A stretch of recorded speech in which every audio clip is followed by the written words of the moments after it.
Hello and welcome to Coffee and Contemplation, and thank you for joining me for today's review. But first, let's enjoy some coffee.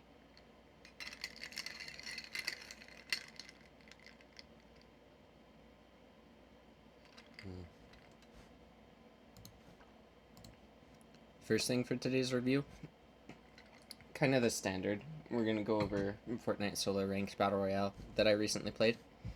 And then after that, we're going to go over Mayweather's second fight and see, just with no preconceived notions, what he does, when, and why. Rhythm and timing analysis. And then after that, I'm going to briefly go over MOBA and RTS hotkeys, what my goal is for that. And that's just going to be a nice review to help me going forward in case I have to make modifications in my hotkeys or in terms of what characters I want to play. Alright, so let's get into it.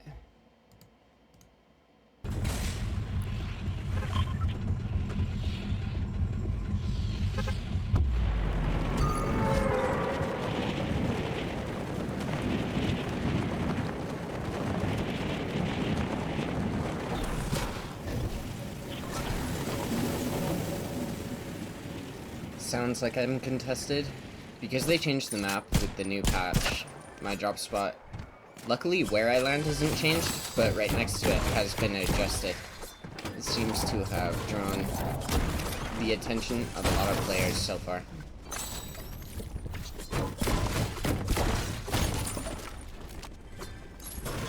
So far, pretty good loot. I have a shotgun, I have a follow-up, I have heals, so I'm just gonna make this base my own.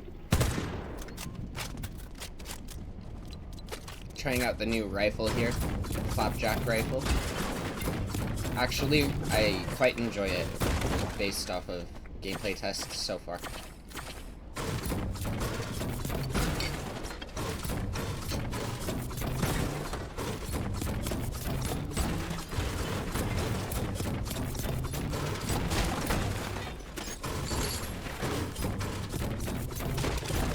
Not really too much to talk about. I was pretty happy with my loot, so I replaced all the doors and windows, and I'm just trying to get as much metal as possible. First augment, I'm hoping for Keymaster. Medium ammo acquired is a new one. It's pretty good. Makes it so that you can get additional ammo out of the ammo boxes, and it gives you a magazine right on the spot.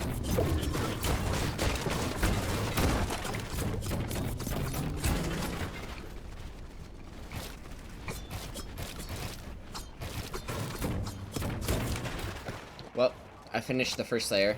Now time to start working on the second layer. Because I'm in zone, I'm not really that worried.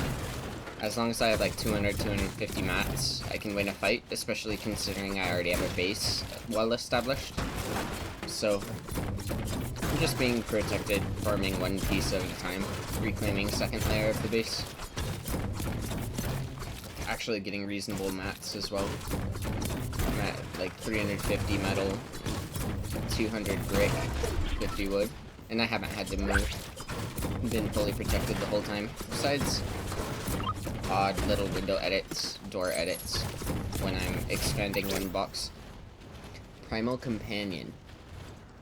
That's an augment I don't really have any thoughts about yet, but I take it here. So I think how it functions, still not sure. Gives you thermal vision somehow, as well as I'll have to read it again next time I play. So far I wasn't very impressed. It wasn't very noteworthy. Certain augments are really important. Certain augments are just kind of, you take them because you have no choice.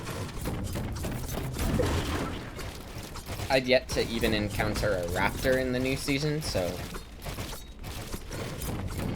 utilizing the in-game wildlife strategically, I already don't know how to utilize beyond just killing them, taking their meat for white heals when you're rotating for storm. I actually like these door edits to retain a right-hand peek while farming in front of you. Okay, again, augment's kind of bad. Traversal warrior is not terrible if you're on a part of the map where you can use those sorts of movement devices, where it buffs up sliding, gives you shield. I've never actually used it. Augments like that, again, I don't know if it's just lack of innovation on my part and creative application, or if it's just lazy design and doesn't end up being useful. It's one of those two. So right now my metal is pretty good, my base is good, we're on the south side of zone, don't really have to rotate.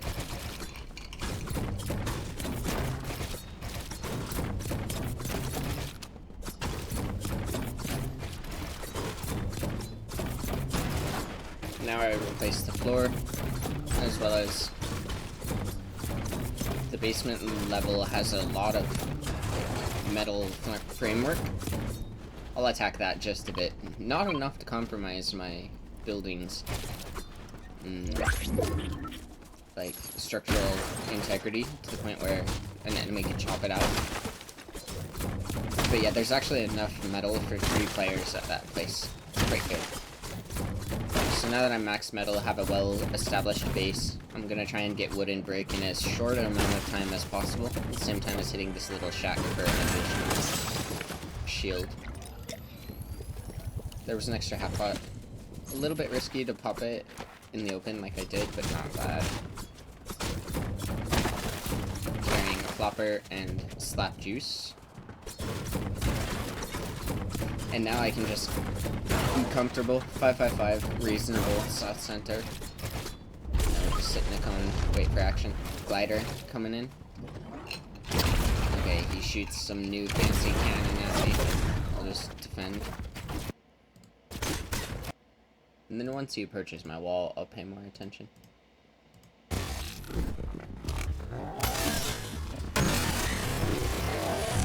He's above me, I hit him once for 40.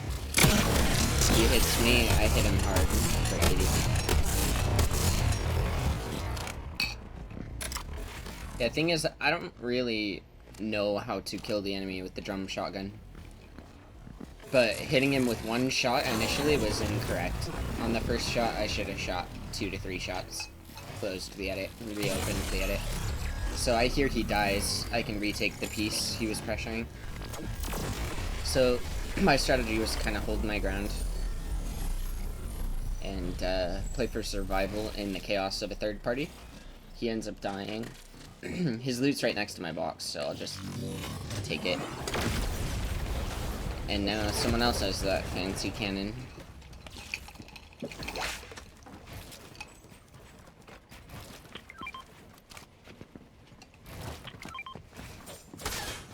He's the box in front of me. I try a center window. I hit him with 60 damage. With 2 shots on my drum shotgun. I want to get rid of this drum shotgun. I don't like it. I'm also outside of zone. He hits me with another fancy cannon. There's so many people fighting here. I just want to disengage. Look to rotate north.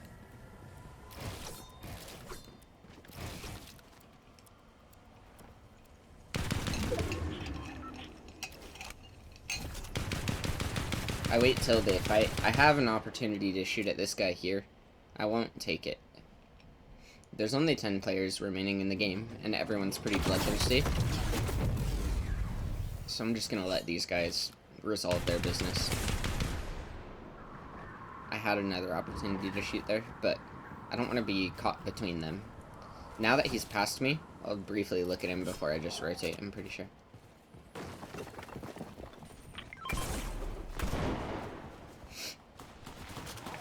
As the fight behind me and to the right approaches its climax, I continue on. As the fight behind me and to the left approaches its, I don't know, beginning point, I also am allowed to rotate past.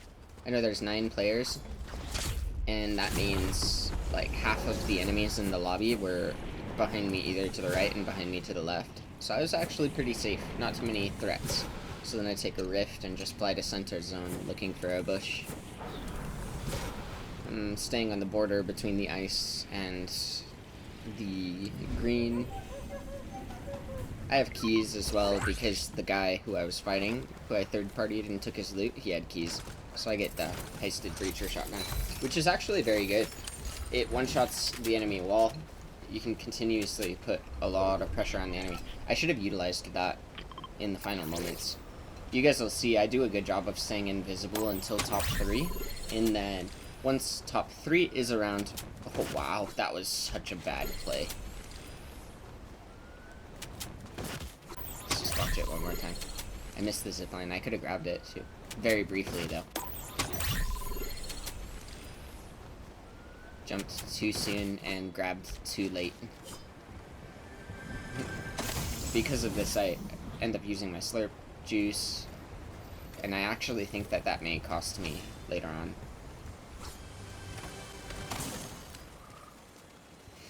But yeah, I have an empty slot. Besides that, I just want to be center zone and visible in the bush. Wait till there's 3 players remaining.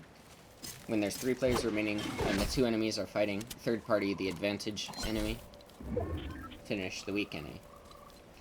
What ends up happening in this game is I make it to top 3 undetected, and then I missed my opportunity to third party, and then I failed to execute using my high ground advantage and third party advantage, and end up dying to storm. We can watch that. I need to figure out where to go sooner and how to get there. I need to pay attention to what my enemy did, and then I need to look at what I did. Because it was bad. I just died in storm.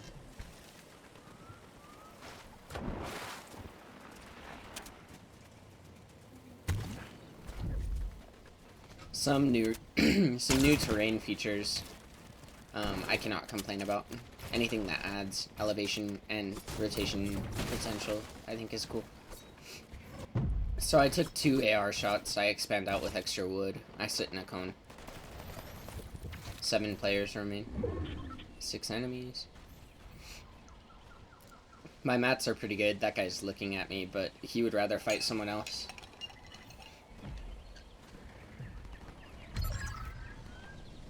Four players remain. I have to be mindful of third-party opportunity. 3 players remain. He shoots at me. I should honestly start pushing, but I wait. It's fine to wait still. Because the ideal circumstance is as soon as this guy gets in the fight with the other guy, I just kill them both. I see where I have to rotate. I start to rotate, and I started to rotate as soon as the fight broke out. So I tried to execute upon my third-party advantage, but now I have high ground and I don't know how to end the fight. So I'm like sitting here spraying the wall he's at. How about I just walk up close to him and do beast control on the same layer, or 1 layer above, or I rotate to zone. But what I'm doing right now is useless. Okay, this is where it finally becomes within 1 box piece control. He ends up taking high ground up and forward. He takes my wall and the piece behind me. I defend it. I retake both pieces, but doesn't matter that I retake my territory. At this point, the zone's going to be moving far. I just... As soon as it was a 1v1, I should have probably just rotated on foot, trying to get ahead of zone. I take his wall. It's a far southeast rotation. I full tarp here, because he's above me. Now I'm ahead of zone, just briefly. But I'm gonna run out of mats here soon. He takes his zip line.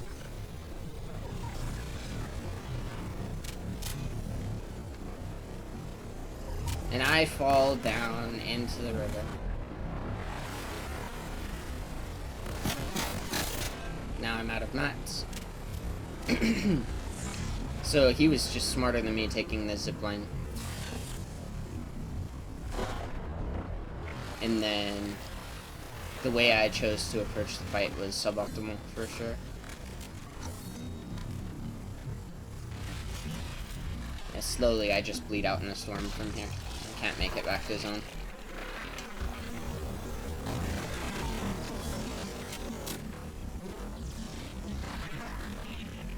He had a splash cannon also. I just tried and hatch an egg at the end. That's funny. Oh, okay, yeah, so when I hop on the raptor, it gives me thermal vision. Okay. anyways, that's about it for the solo ranked battle royale. I did a pretty good job disengaging, rotating to center, being undetected until top 3. And the enemies were so aggressive that I was able to get top 3 pretty quick. When there were 3 players remaining, I failed to execute my strategic timing advantage by getting there and third-partying on time. And because of that, I took a haphazard fight where I was the aggressive player. I should have approached him within 2 boxes and then taken the piece he was in front of, or standing upon when he's off balance, hit him with a right hand peek, or force him to overextend. But I just sat on high ground and sprayed, and that wasn't very good. Yeah, either way, not terrible, not the greatest, but that's the first thing for today's review.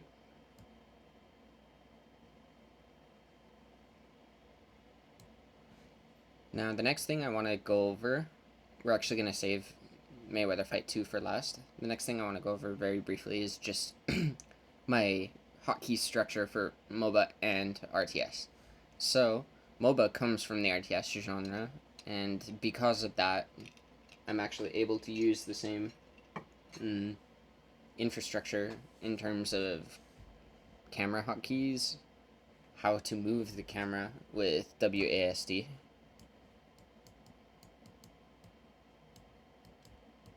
This is something not many players do in either RTS or MOBA, but it's something that I'm experimenting with. Having camera movement be on WASD. And then in addition to that, camera hotkeys for preset locations. In most MOBAs and RTS, you have that capacity. Like in the 3 MOBAs that I play, well, I play 4 MOBAs right now. But in 3 of the 4, there are camera hotkeys. So it's League of Legends, HOTS, Dota 2, and Predecessor.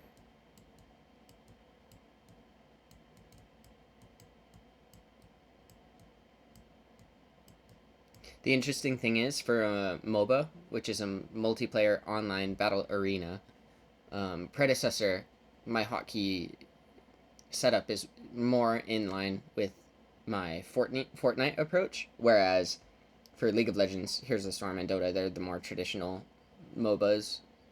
It's going to be very similar to my RTS hotkey setup. So I'm adjusting from the norm, which most people will move the camera with the mouse. I move the camera with WASD and spacebar, as well as camera presets. Camera preset position 1, position 2, position 3 are the main, because for StarCraft 1, StarCraft 2, Heroes of the Storm, I can use 3 camera hotkeys. But then in StarCraft 2, I have 4 and 5. And then in League of Legends, how it works is you don't have a camera preset per se, but when you press 1, it jumps to that teammate assigned with that number, 2, 3, 4, etc. And so similar functionality, but not exactly the same for camera hotkeys for preset locations or to jump to teammates. I'm basically just laying these things out to help me flesh out these ideas.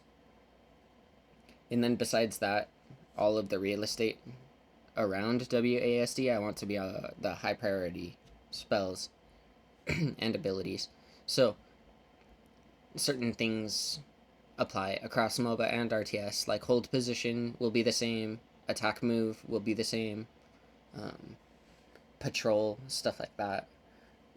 Basically, when you're controlling a single unit, certain things that will help me to manage that unit I want to be universal across games. And so, yeah, mainly that would be hold position and attack move, as well as Q, E, R, F, G, C, V, all of those keys being like super prime real estate for abilities and stuff. Yeah, I don't know. I didn't really have that much to say here. Just that I want to be mindful of both MOBA and RTS in my hotkey setup so that when I play one, it's easier to train and play the other. A lot of these mechanics are universal, so moving the camera with WASD I'm now doing across MOBAs and RTS, as well as spacebar to center the camera. And then in StarCraft 1 and 2, I have camera preset for location 1, 2, and 3. StarCraft 2, I also have 4 and 5. And then in League of Legends, you have 1 through 4, I think, actually, that you can just jump to your teammates. Dota, this is unexplored territory for me. I have yet to explore camera preset locations. It's got a lot of complexity and it's fairly extensive, so perhaps in the future I'll actually do an exploration trying to get camera presets in line with all of these other games that I'm doing it. Yeah. Anyways, now we'll watch Mayweather's second fight with no preconceived notions beyond just being mindful of what sort of rhythm and timing it takes to truly destroy the enemy. So this fight was versus Reggie Sanders in 1996, November 30th. This bout, more boxing action. This bout is scheduled for 4 rounds in the super featherweight division, and when the bell rings, the referee in charge of the action will be Lair Chavez. Introducing to you first, fighting to my right out of the red corner, he's wearing the black trunks with white trim, and weighed in at 132.5 pounds. Hailing from Fort Wayne, Indiana, he has a professional record of 1 win with 1 loss. Ladies and gentlemen, please welcome Reggie the Assassin Sanders. And his opponent fighting directly across from him. What was his record? Out of the blue, 132.5 pounds. Introducing to you first, fighting to my right out of the red corner, he's wearing the black trunks with white trim, and weighed in at 132.5 pounds. Hailing from Fort Wayne, Indiana, he has a professional record of 1 win with 1 loss. Ladies and gentlemen, please welcome Reggie the Assassin Sanders. And his opponent fighting directly across from him out of the blue corner, he's wearing the gold trunks with the black lettering, and weighed in at 131 pounds. Hailing from Grand Rapids, Michigan, he earned a bronze medal representing the United States at the 1996 Olympics in Atlanta, Georgia, and now as a professional, he has 1 win with no losses. That win coming by way of knockout. Ladies and gentlemen, please welcome Pretty Boy Floyd Mayweather. Once again, here's your referee, Lair Chavez, now to give the instructions. Young. Yeah, we went over your guys' instructions in the dressing room earlier. Did both of you understand them fully? Do either one of you have any questions? I want a good, clean fight from both of you. Listen to me at all times. All right? Best of luck now. Good luck to both of you. There is Reggie Sanders from Fort Wayne, Indiana, 1-1 on his pro career. And Floyd Mayweather Jr. His father, Floyd Mayweather Sr., serving a 5.5-year prison term in a federal prison in Milan, Michigan. Welterweight contender in the 70s and 80s, convicted in 1993 of drug trafficking. And when Floyd Jr. was a kid, his father used to put him on his shoulders and help him hit the speed bag. He says, when my dad comes out of jail, I'll be there for him. I'll put him on my shoulders and make him a better life so he doesn't have to eat bologna sandwiches the rest of his life. Not that there's anything wrong with bologna. No, but exclusively it's not good. It's a family affair. Floyd has his uncles, Roger Mayweather, of course, a 2-time world champion, and Jeff, thank you. I knew I'd forget one of those Mayweathers. Jeff, who is a fine boxer as well, both working with him, and you can't learn from 2 better guys. Here on ESPN on October 11th in Las Vegas, we saw Floyd Mayweather with a second-round knockout over Roberto Apodaca. Mayweather won a bronze in the Olympics. In fact, on July the 31st, he became the first American in 20 years to beat a Cuban. Just the level of athleticism to be able to maintain striking range and distance. Just like the level of attention put into his defensive movement is absurd. The Olympics, as he edged Lorenzo Aragon 12-11, then lost that controversial fight in the bronze medal round Sergey Todorov, and many felt Mayweather was a winner. Yeah, I thought he won that bout. I thought Floyd Mayweather could have easily emerged as the boxer who won the belt. Neither player is really making any like huge connections. But the left hook is so exploratory by Floyd that he is the one to make the odd connection in these sorts of defensive, long, drawn-out fights. Trophy in that Olympic tournament. You know, his first pro fight, Apodaca landed only 2 punches against him. It was a short-lived fight, but he literally landed only 2 punches. So the left hook of Mayweather is his big weapon. Sanders trying to dig to the body. Now, is it a problem for Mayweather that he's fighting a southpaw in his second pro fight, or does his extensive amateur experience negate that? This trying to dig to the body. Now, is it a problem for Mayweather that he's fighting a southpaw in his second pro fight, or does his extensive amateur experience negate that? Yeah, the second part of what you said is in fact the truth. He has fought so many southpaws as an amateur that he's very hip to what to do to him. And you see it here. He's moving off to his left, trying to cut that ring off. He wants to throw the...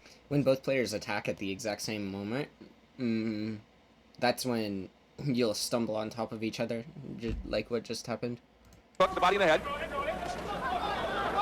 And you feel footwork is the key? Yeah, it really is. You want to move to your left, and you see Mayweather doing it, get his left foot outside the right foot of the southpaw you're fighting. And that's where Mayweather is. He's trying to get that hook in there. Took a nice right hand, though.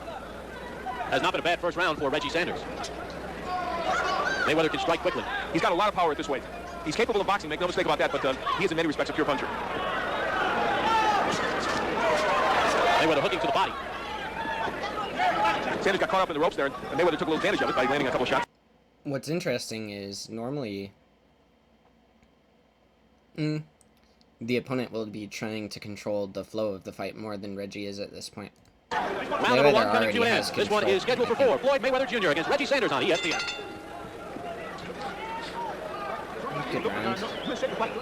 Right here at the Tingley Coliseum in Albuquerque, it's about 45, maybe 50 degrees indoors. And Floyd Mayweather Jr. and Reggie Sanders continue with their scheduled 4-rounder. Here in round 2, look at Sanders putting his punches together. Provoked him with that left jab, and then he just went in. We can slow it down, watch that combo and how he defends it. Scores. And Floyd Mayweather Jr. and Reggie Sanders continue with their scheduled 4-rounder. Here in round 2, and look at Sanders putting his punches together. He says, I don't care. Rounder.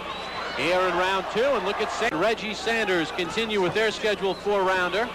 Here in round 2, and look at Sanders putting his punches together. He says, it's just like athletic defensive movement. Almost none of those connected. I don't care if you're an Olympian, I don't care if you got good press clippings, I don't care if your uncle is a champion. I came here to try and win this fight. That's what I'm doing. Well, I didn't say all that literally, but that's what he meant.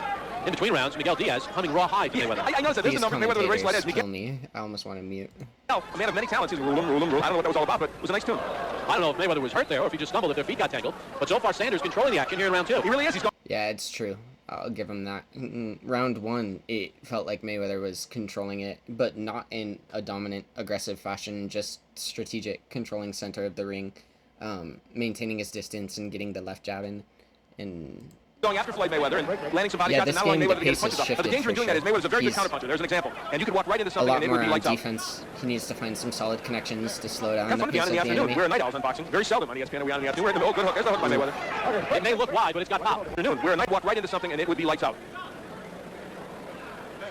Kind of fun to be on in the afternoon. We're at Night Owls on boxing. Very seldom on ESPN are we on in the afternoon. We're in the middle. Good hook. There's the hook by Mayweather. That was really good. It may look wide, but it's got pop. Exactly what I'm talking about. When the enemy approaches. And don't forget, right after ESPN's championship boxing, college football, find the opportunity to punish. Mike Godfrey with the call. And a lot of people, good hooks by. A lot of people think Vanderbilt has a chance for an upset in that game. So it should be. I bet it's going to be a close game. And Sanders continuing to press Mayweather. But now Mayweather's trying to get some of his power shots in there. That right hand and the hook. Yeah, Reggie Sanders' aggression is really slowed down here. Mayweather's starting to do some damage and wear him down. That's a combination punching of Floyd Mayweather. We saw evidence of it at the Olympics, of course, in his first fight against Apodaca, when he threw 35 punches per round and landed at 49% of his punches, 69% of his power shots. That's what you do against the lefty. You whack away with left hooks to the body and the head. Final 30 seconds of round 2. To the body and the head. And I wouldn't be a bit surprised if Jeff, who is still an active boxer, is very adept at switching, spars with Floyd and gets in there and works as the lefty when they're facing a lefty. Final seconds of round 2, scheduled for 4. Floyd Mayweather and Reggie Sanders on ESPN.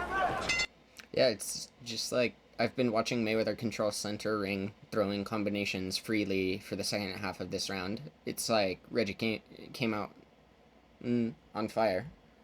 Didn't have the gas to make it through. Now number the 3 rest underway in of the Albuquerque. round. Bob Papa with Al Bernstein on ESPN's championship boxing. Floyd Mayweather, bronze medalist in the '96 Olympics, taking on Reggie Sanders, and so far Al Sanders has not backed down from the high-profile Olympian. No, he really came after him in the second round, but Floyd Mayweather reacting very, very well, counterpunched extremely well, and had himself a very good second round. And this will give us an indication of how well Mayweather did in round 2. Landing right at that 49%, which is exactly what he landed in his first pro fight overall. Nice to see Bob Canobio and Logan Hobson from Punch Profile make it here to Albuquerque. Of course, they worked last night's show on the Deuce in Roanoke, and they made it here with time to spare. Driving through winding roads in the Ozarks to get to an airplane, this is what I call dedication. Or possibly insanity, I'm not sure which. Sanders giving Mayweather enough movement to negate Mayweather's jab. And the interesting thing about Mayweather is that he's also a patient boxer. Yeah, honestly, both players are taking their time here. And we're seeing evidence that he wants to make sure he lands what he needs to land in this case. Even the audience booing is so stupid. Crowd booing a little bit. He's not going to get crazy. He's attained control. There's no reason to boo. Both players are feeling each other out, finding vulnerabilities. If it takes a couple minutes, I don't see what the problem is. Of this, Bob. He's waiting for the next opportunity to land something big. Do you think he's confused at all? No, I really don't. Good right hand there, but I think he knows what to do in there, and he's been waiting for those opportunities to get on the inside to the uppercut and also the hook, which he started landing toward the end of the last round. Well, and I mean, the whole time he's keeping his space, chasing him down with the left jab, and keeping the right hand prepared to punish. The cut over the left eye of Floyd Mayweather. I don't know if it came from a punch or a clash of heads. If it's from a punch, he may have a problem. Yeah, it's near the right eyebrow. That may hasten his effort to try and end this bout. And now Reggie Sanders. That's another thing. I don't think the fighter is really conscious of the cut over his eye, unless it's like vision is being hard obscured. Making himself a target Mayweather can't hit. He's staying on the outside. Mayweather's not really getting off to the left as much as he needs to land those double left hooks to the body and head. He's doing it in round 2. The jab's starting to become a weapon for him. Fans here in Albuquerque Do not you pleased see with that? what they're seeing from the Olympian. He got a nice jab ovation when he in the entered the ring. face. Just constantly perfect distance. Must be a more tactical third round, but Mayweather's doing pretty well here in this round. Using the jab now, establishing that. It's just like every Final few 10 seconds of round seconds 3. testing him. Let's give Sanders some credit, though. The fourth and final round to come after this timeout. ESPN's World Championship Boxing is brought to you by Brewery Fresh Budweiser, who reminds you Championship Aluminum is at the weigh that is no more than 50 degrees.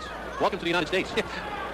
And I think part of it is they set up this morning for this event after that concert. The doors were open a Reggie lot has in the some morning. fire Here, this this arena. round. They're closed now, but boy, the cool air Mayweather stayed right in here. stands The fourth and final round underway, and let's see what Floyd Mayweather does. Do you think he's winning the fight out? Yeah, I believe he is winning. I'm actually giving him all 3 rounds, even though 1 and 3 were very close.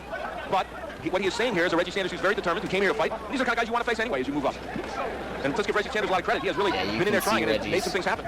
Miguel Diaz doing a good job with the cut over the right eyebrow of Mayweather. That was sustained in the last round. Mayweather's just Mayweather keeping did not it realize he was bleeding cool. until after the round. Okay, that was a really That is an hard illegal maneuver, hit. but one that is used so often by fighters we almost forget. Last round. Mayweather did not He's realize he gotten was bleeding. so many Things happen. knockouts like Miguel Diaz that. doing It's insane. Where the enemy is just hard approaching him, he just steps to the side and punch to the face. The enemy good job almost with the goes cut over down the right into eyebrow the of Mayweather. pillar. That was sustained in the last round. Mayweather did not realize he was bleeding until Yeah, after the round. his head might have That is even an hit illegal the maneuver, but one pillar. that is used so often by fighters we almost forget it's illegal. Mayweather pushed Sanders aside. Recovering from, I don't know, those hits to the head at this stage is going to be difficult. It's going to force him into bad decisions, and Mayweather's going to be reserved and punish. Mayweather now using a lot more movement, making Sanders come to him. The fans in Albuquerque are not pleased with the style, but as Mayweather told us, I want to box, and not take too much punishment in this sport. The total punches indicating Mayweather with the lead, but not hugely. Landing in the 40% area and throwing just about the same In number the of punches. corner, And complaining about a claiming he was headbutt. butted again from Sanders. Now there's 40% taking too much Let's punishment in this see. sport.